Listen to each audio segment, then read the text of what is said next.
Hello and welcome to World in 5.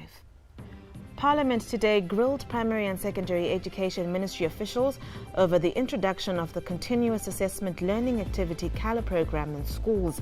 This program has been facing backlash from parents and teachers who feel its implementation was hurried. Teachers have been saying they are incapacitated to tutor the program. Primary and Secondary Education Ministry officials were called before the Parliamentary Portfolio Committee on Education following petitions by the public that the program should be stopped. The ministry has remained adamant that the program will go on and no one will be left behind. We are merely saying, in addition to the summative assessment which we think is one-sided and it leaves everybody else behind, our mantra is that no one should be left behind. Means therefore that our system of assessment is just been taking care of only those who are purely academically gifted or perhaps retention gifted on how much they can remember. And we are saying that let's take our assessment to include everybody else and take care of the formative side and not look for what students have remembered or have forgotten, but also to look at what they can also do. Legislators raised concerns about rural learners' lack of access to research tools. They also queried the ministry officials on reports that some learners are getting into inappropriate relationships with teachers to get assistance on CALA projects. Acting Chief Director of Primary, Secondary and Non-Formal Education, Thomas Doba, speaks. It was noted that, do learners in the rural areas have access to research now that there is no internet out there? I would like to point out that the sources of research are many and varied.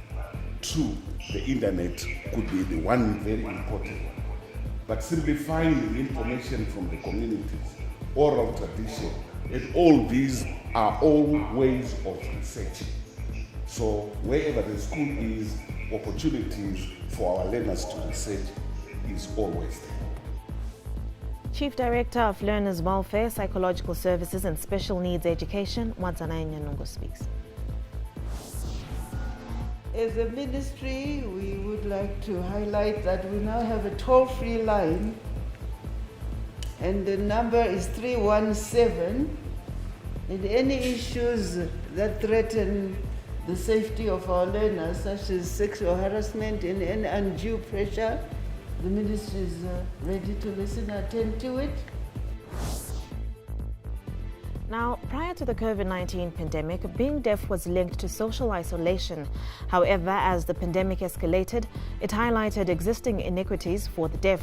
Simple acts many take for granted, like the wearing of face masks, has left 1.5 million Zimbabweans facing communication challenges. This was highlighted by sign language activist Douglas Mapeta at the ongoing National AIDS Council Media Workshop in Chinhoyi. And the deaf client. Look at the masks there. We are talking about challenges, am I right? This is down there. Okay, in the rural setup. This is a PC. She is deaf. Look at the mask putting on. Look at the mask. But this deaf person rely on read. These are difficulties which are challenges. Some private security companies in Zimbabwe have engaged the services of the Police Special Weapons and Tactics Team to escort them when transporting huge amounts of money and valuable goods.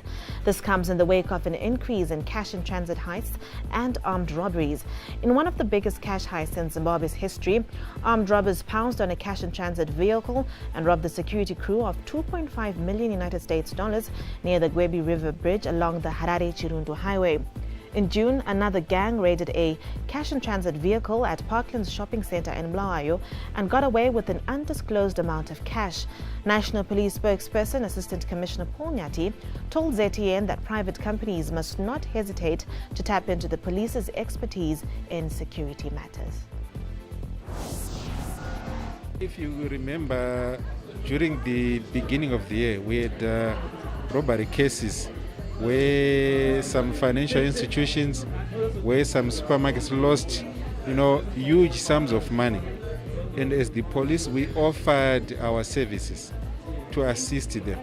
So those companies who want to tap into the expertise of the police in terms of being assisted in safeguarding some of their cash, some of their money, they are free to engage local police stations.